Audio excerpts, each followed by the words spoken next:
આજથી પવિત્ર શ્રાવણ માસનો પ્રારંભ થયો છે। શ્રાવણ માસમાં શિવ ભક્તિનો અનેરો મહિમા હોય છે। આજે શિવ મંદિરોમાં ભક્તોની ભીડ જામી હતી।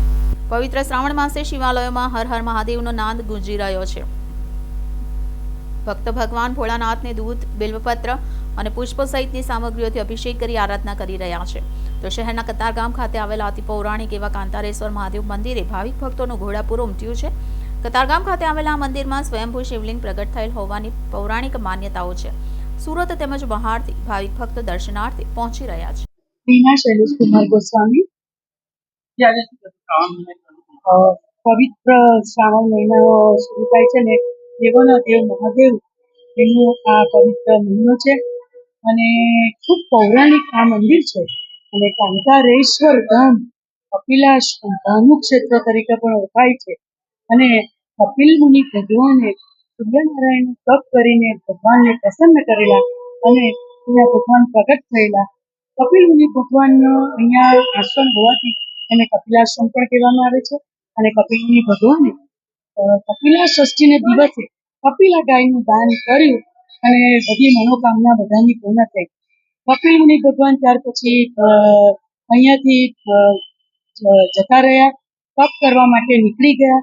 ત્યાર પછી કાર્યક્રમે અહીંયા વરસાદ અને રેલ ધરતીકંપ બધું આવતું ગયું અને ભગવાન અંદર સમાઈ ગયા। ત્યાર પછી બધું કાંટાળું જંગલ થઈ ગયું। આજુબાજુ એટલું જંગલ વચ્ચે ભગવાન પણ ભગવાન દેખાતા નહોતા, દ્રશ્યમાન નહોતા। ત્યારે ઘણા વર્ષો પહેલા રાંદેર અને જંગીરપુરા ગામથી ગોવાળીઓ ગાયો લઈને ચરાવવા માટે આવતો હતો। તેમાંની એક ગાય પોતાના દૂધનો અભિષેક તો એક ચોક્કસ જગ્યાએ કરતી હતી કે જ્યાં શિવલિંગ ખરેખર હતું, પણ એની કોઈને ખબર નહોતી। તો માલિકને એમ થયું કે આ ગાય દૂધ કેમ નથી આપતી। એટલે એક દિવસ માલિક અહીંયા પાછળ આવ્યા, બધા આવ્યા અને જોયું કે ગાય શું કરે છે કે કેમ દૂધ નથી આપતી।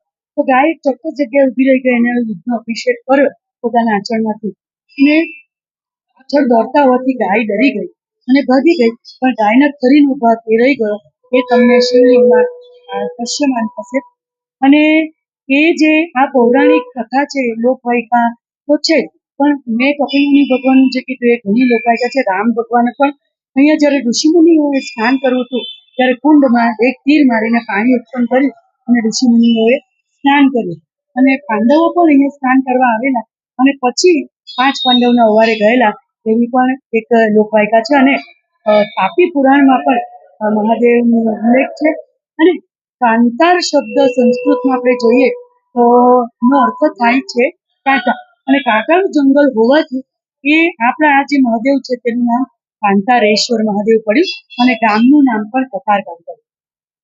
ખૂબ બધા ભક્તો ખૂબ શ્રદ્ધાથી પગે લાગે છે। પહેલા તો બધે ગામથી લોકો ચાલતા આવતા હતા, કુંડની અંદર સૂર્યકુંડની અંદર હાથ પગ ધોઈને પછી દર્શન માટે આવતા હતા, પણ હવે કુંડમાં પાણી રહ્યું નથી અને લોકો આવે છે, છતાં પણ અત્યારે પણ ભક્તોનો પ્રવાહ એટલો જ છે।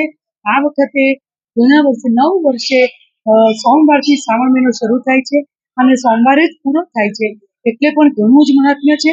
અને સનાતન ધર્મીઓ હવે તો આપણા ધર્મ તરફ ખૂબ વળ્યા છે અને જ્યારે રામ ભગવાનના મંદિરની પણ સ્થાપના થઈ છે ત્યારે લોકો શંકર ભગવાનને પણ એટલા જ માને છે અને ખૂબ દયાળુ છે। પાર્વતી માતા પણ એટલા દયાળુ છે અને બધા જ ભક્તોની મનોકામના પૂર્ણ કરે છે। જય કંતારેશ્વર, જય મહાદેવ।